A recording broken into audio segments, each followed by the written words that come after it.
distinguidos caballeros y damas, a todos vosotros me dirijo. Ciertamente, el amor es el sumo de la sabiduría. Con justa razón, Hermes Trismegisto dijo: el amor es el sumo de la sabiduría. El amor se alimenta con amor. Observemos el vínculo. Cuando uno de la pareja muere, el otro sucumbe de tristeza. Existe una orden sagrada en Europa y también en la América. Quiero referirme claramente a la orden del cisne. Dicha orden estudia precisamente esos elementos del amor. Para que haya amor se necesita que exista afinidad de pensamientos, afinidad de sentimientos, de ideas, etc. El beso debería ser una consagración mística de dos almas ávidas de expresar en forma sensible lo que interiormente viven. El acto sexual debe ser la consustancialización del amor en el realismo psicofisiológico de nuestra naturaleza. Un matrimonio perfecto es la unión de dos seres, uno que ama más, otro que ama mejor. El amor es la mejor religión accesible. El amor se alimenta con amor. El amor es una efusión, una emanación energética que brota de lo más hondo de la conciencia. Tal radiación incuestionablemente pone en actividad intensiva a todos los microlaboratorios orgánicos que existen en nuestro interior. Quiero referirme en forma enfática a las glándulas de secreción interna. Si observamos un anciano enamorado, veremos lo siguiente: se rejuvenece, se llena de vida, de energía, de optimismo. Y es que sus glándulas endócrinas, impulsadas por las radiaciones del amor, producen más hormonas.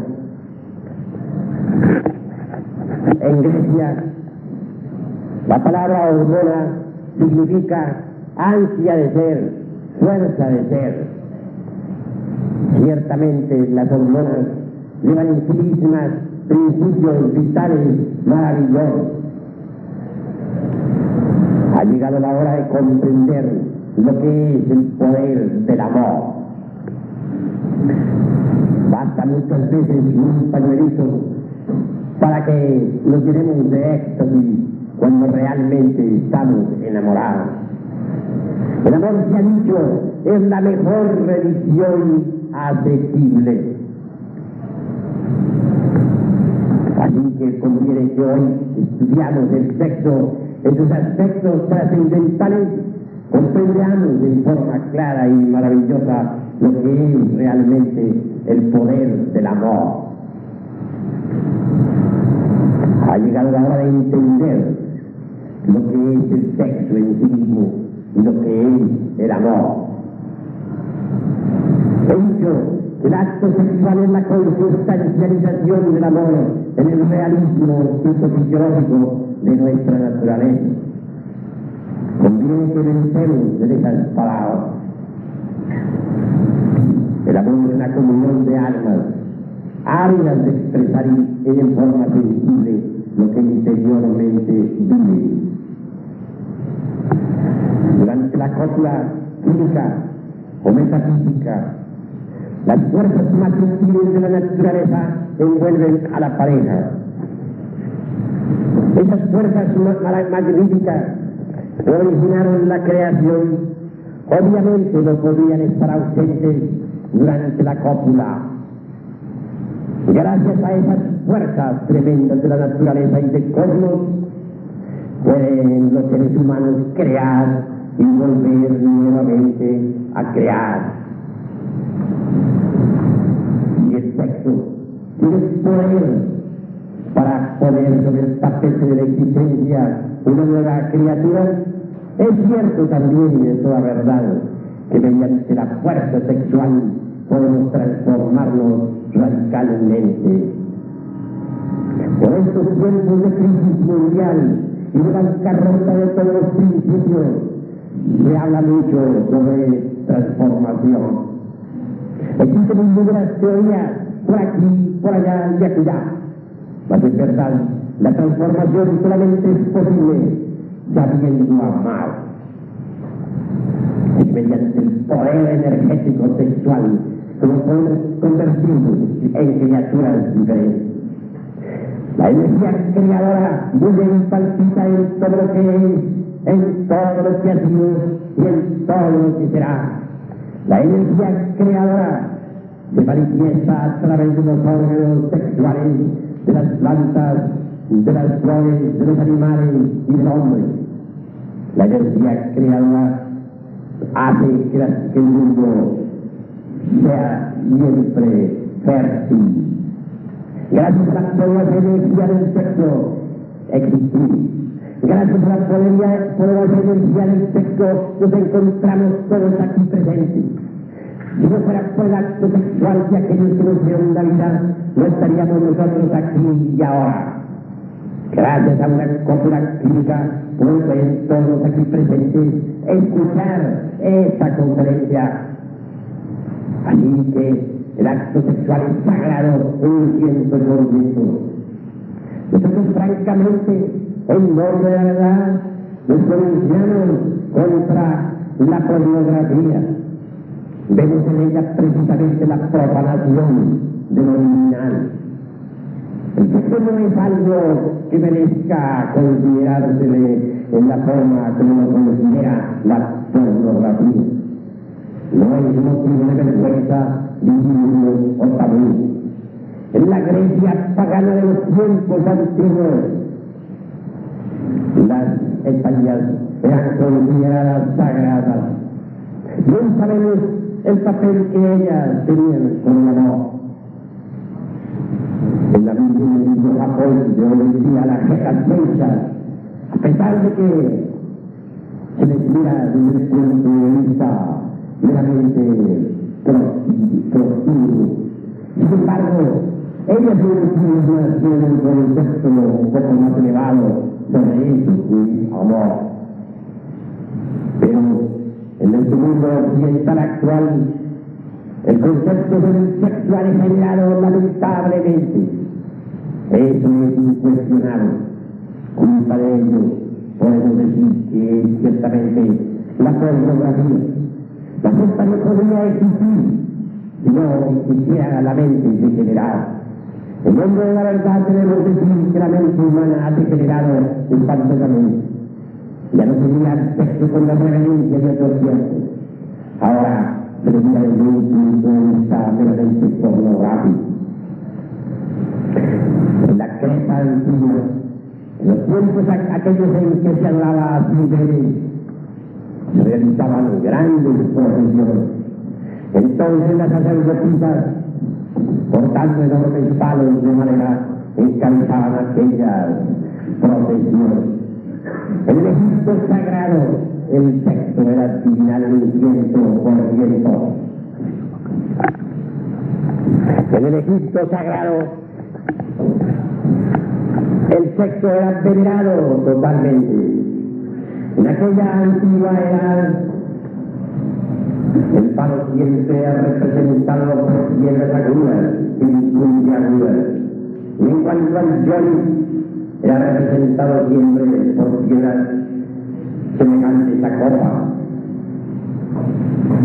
En el esoterismo crítico, el sexo es representado sabiamente.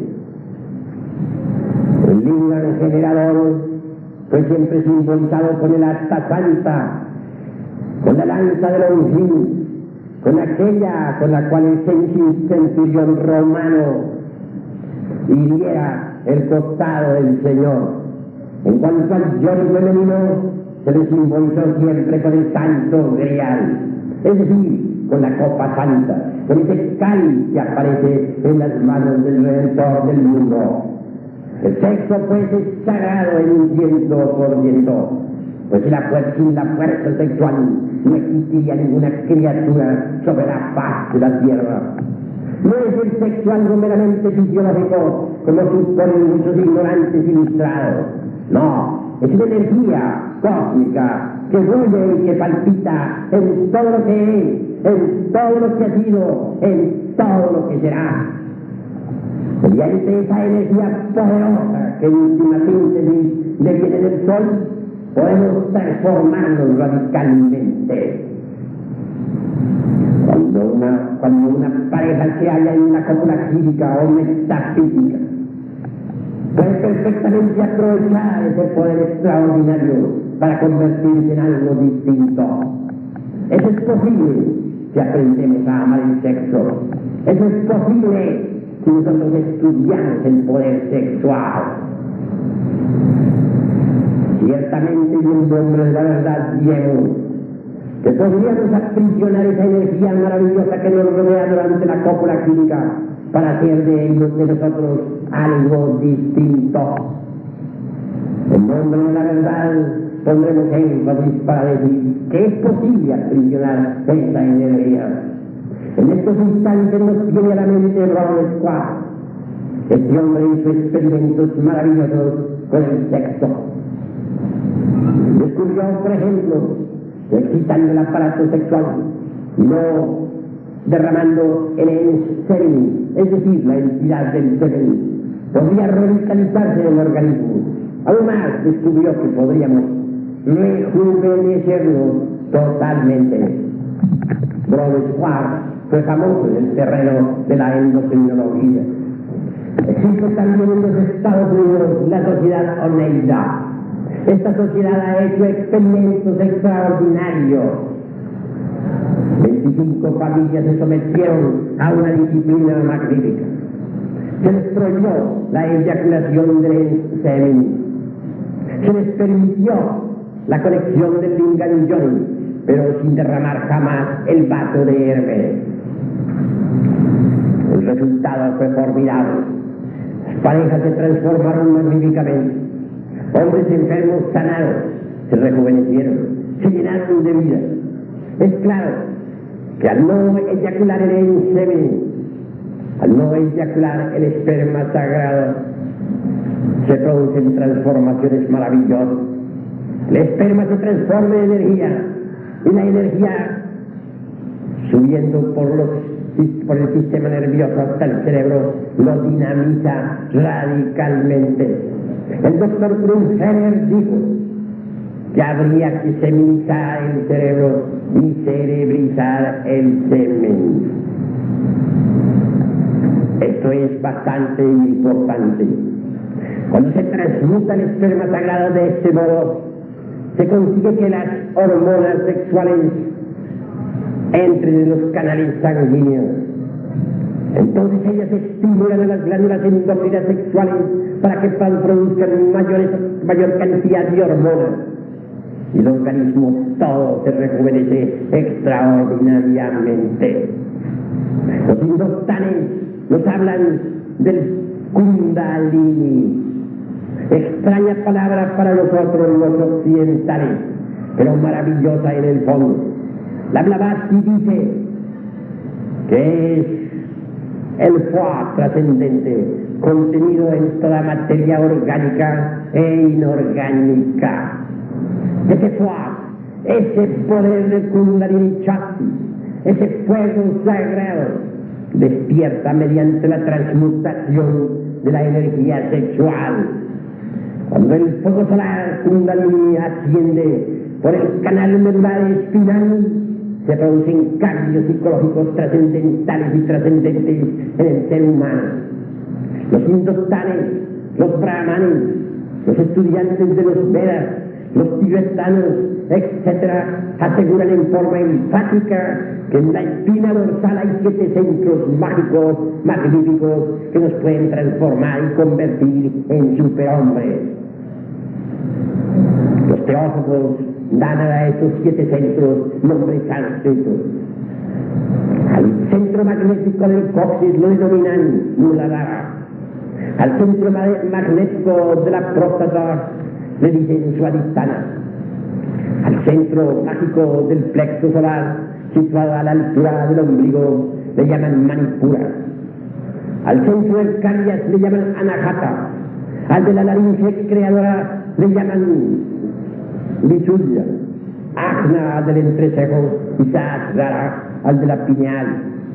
En el cristianismo esotérico se habla de las 7 iglesias del Apocalipsis de San Juan.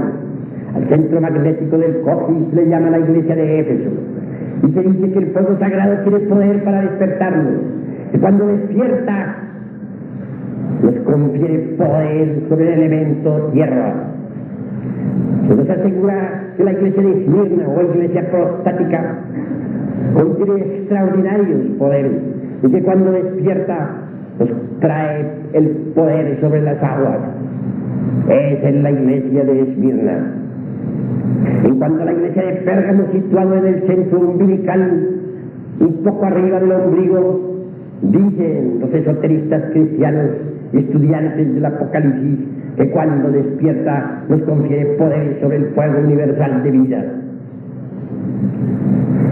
Continúan los estudiantes del Apocalipsis esotérico afirmando que en el corazón está la iglesia de Tiatira y que cuando despierta nos da poder sobre el elemento aire. Continuando con estos estudios, bien sabemos que en la laringe creadora se encuentra la iglesia apocalíptica de Sardis.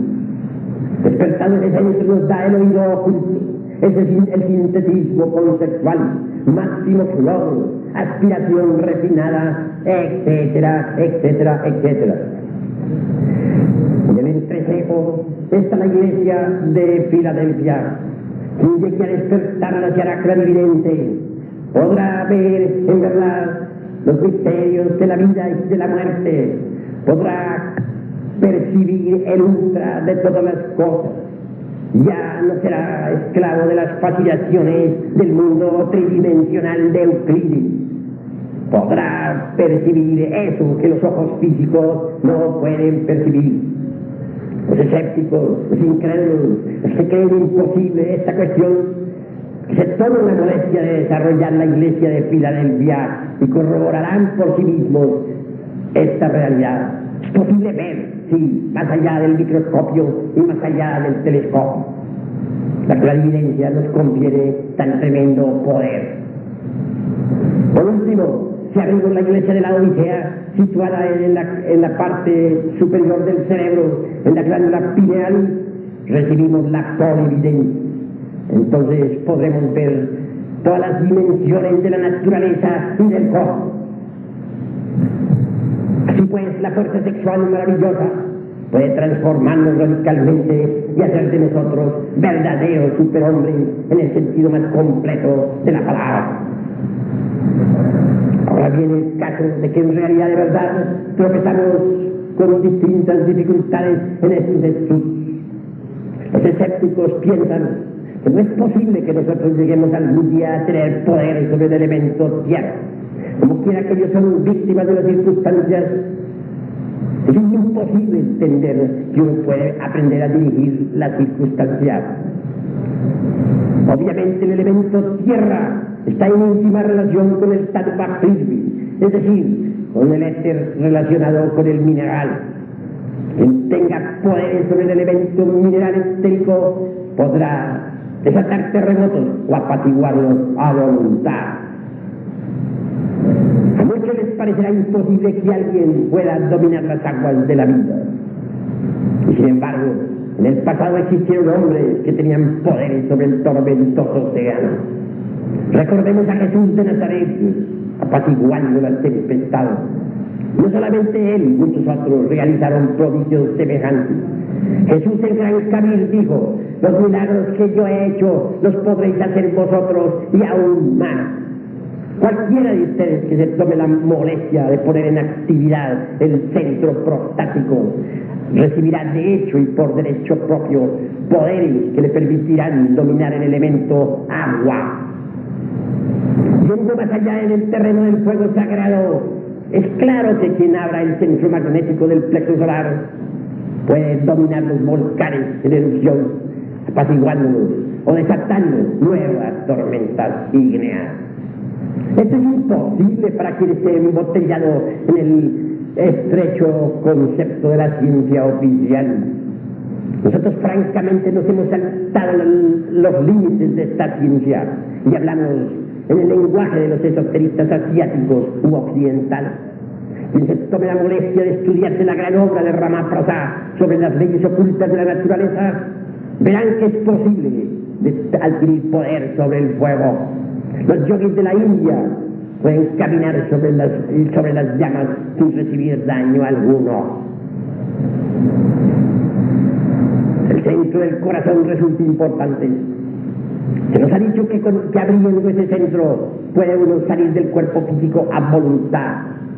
Esto suena raro en los oídos de quienes no han hecho estudios esoteristas, porque ellos se sienten siendo el cuerpo físico.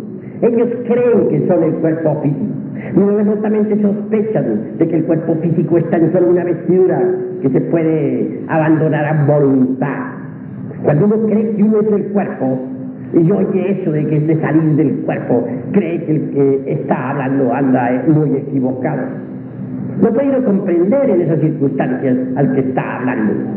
Pero cuando uno comprende que el cuerpo físico es una casa de la cual podemos entrar y salir a voluntad, que el verdadero habitante de esa casa es eso que se llama alma, cambia el panorama de las cosas.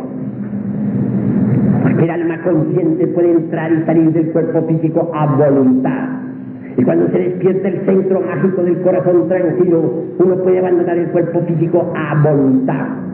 Otro de los poderes que nos confiere el corazón tranquilo es el de meter el cuerpo físico dentro de la cuarta vertical. Extraño esto para los profanos, pero es verdad. Cuando Jesús caminó sobre las aguas del mar de Galilea, iba con su cuerpo físico dentro de la cuarta coordenada. Sus apóstoles, viéndole, creyeron que era fantasma. Luego le reconocieron. Pedro dijo: Señor, si tú eres, permíteme que yo vaya a ti sobre las aguas. Y Jesús, el gran Kabir, le dijo: ven. Y Pedro empezó a andar sobre el furioso océano, pero dudó, tuvo miedo, le falló la fe. Jesús tuvo que auxiliarle y pasarle a la barca de nuevo. Jesús dio entonces la clave para meter el cuerpo físico dentro de la cuarta coordenada. Hombre de poca fe, ¿por qué dudaste? He ahí la clave. Uno puede meter el cuerpo físico en la cuarta dimensión a voluntad, si así lo quiere. En las escuelas esotéricas se habla muchísimo sobre ese poder maravilloso que existe para meter el cuerpo físico dentro de la cuarta dimensión. Recordemos a los griegos con su Harpócrates. Los griegos tenían conocimientos de esta clase. En los misterios de Eleusis se habla mucho sobre Harpócrates. Es un deideuso que maneja la fuerza de los estados chinos, una fuerza extraordinaria mediante la cual todos podemos poner el cuerpo en la cuarta dimensión. Los griegos se adormecían concentrados totalmente en Harpócrates y pronunciaban su nombre así: Harpócrates. Imagínense, se acostaban en la forma en que un polluelo está dentro del cascarón, dentro del huevo. Imaginaban ellos mismos estar metidos dentro de un huevo imaginario. Se adormecían en esta concentración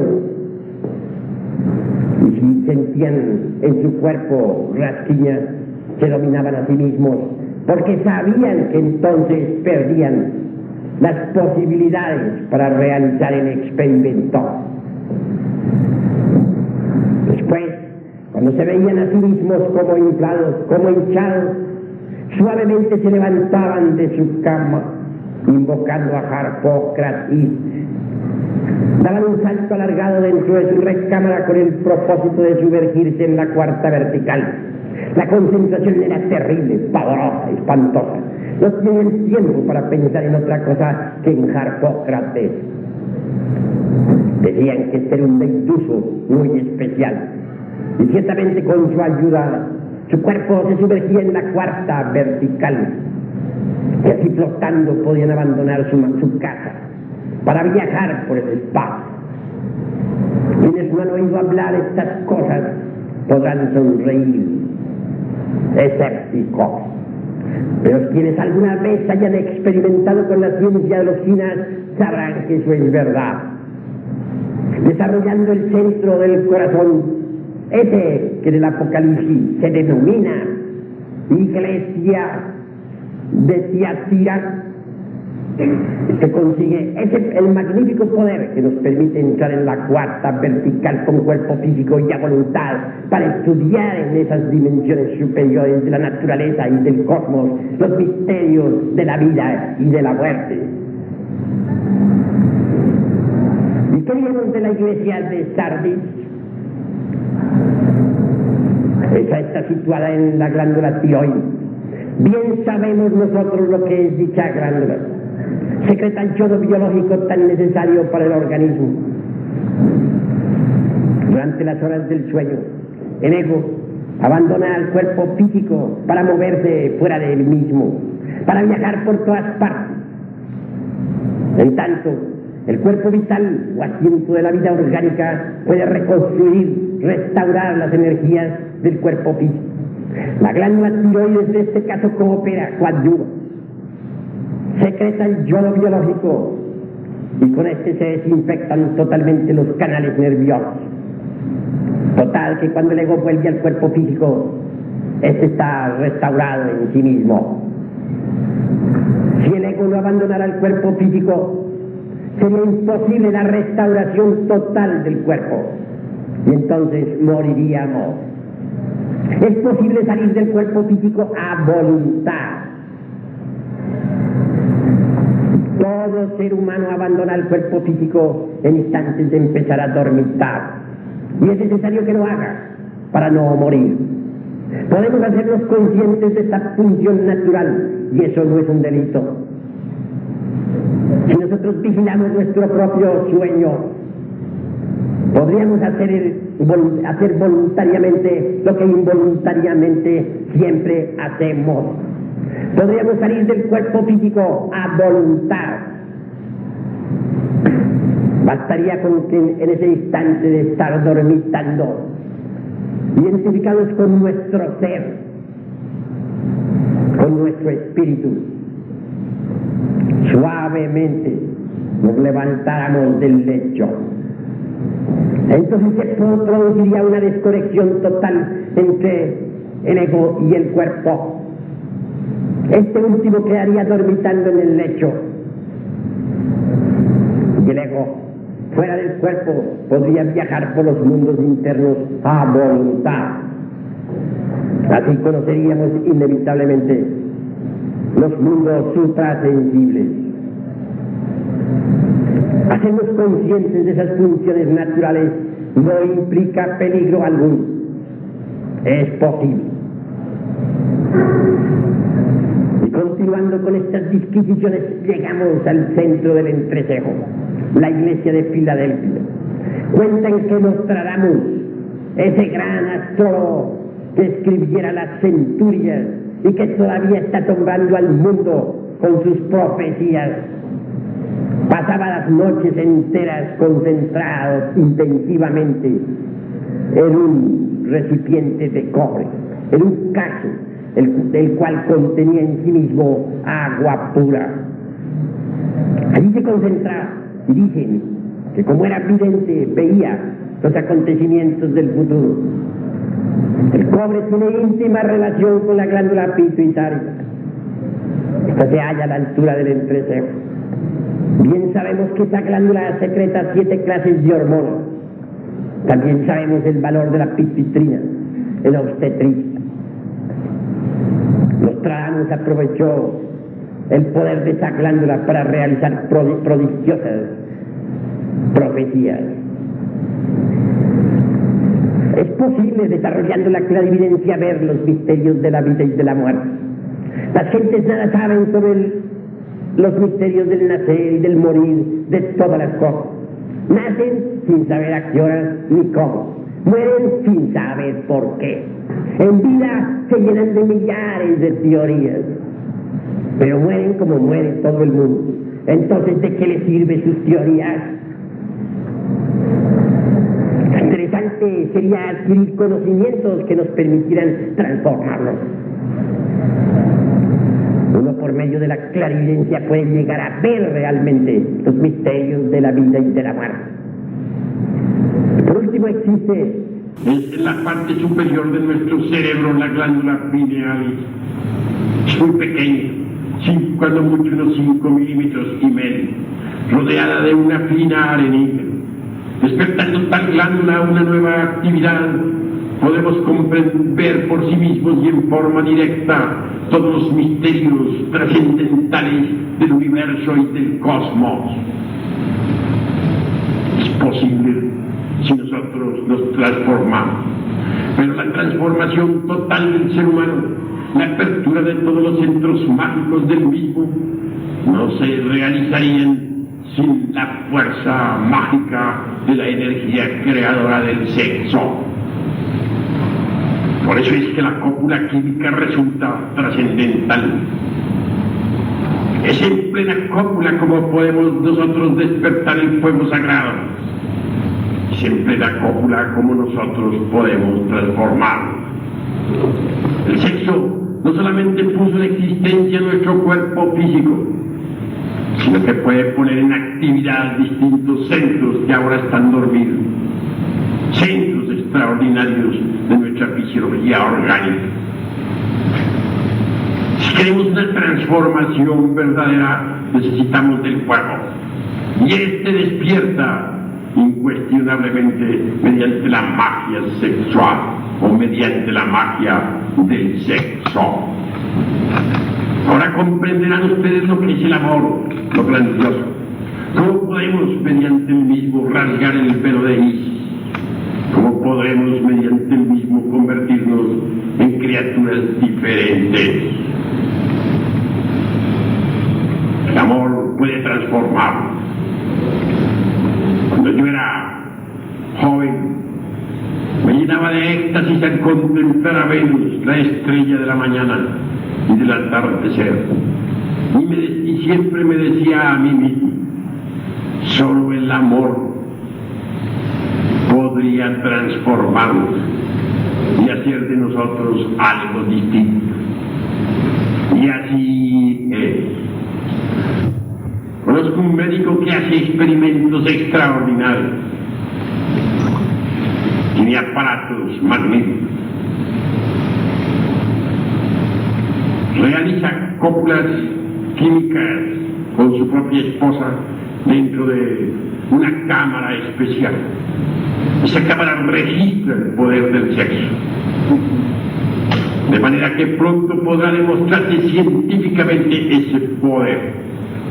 Tal doctor piensa demostrar el valor de la magia sexual en plena universidad.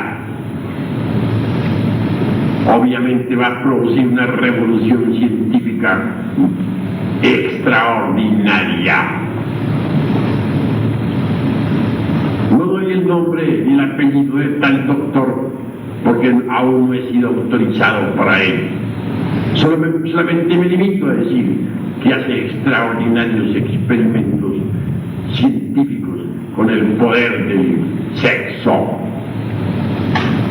y que los experimentos los hace directamente con aparatos muy especiales. El peor error que puede cometer el ser humano es desprenderse de su esperma sagrado. Cuando el hombre se separa de su esperma, cae en desgracia.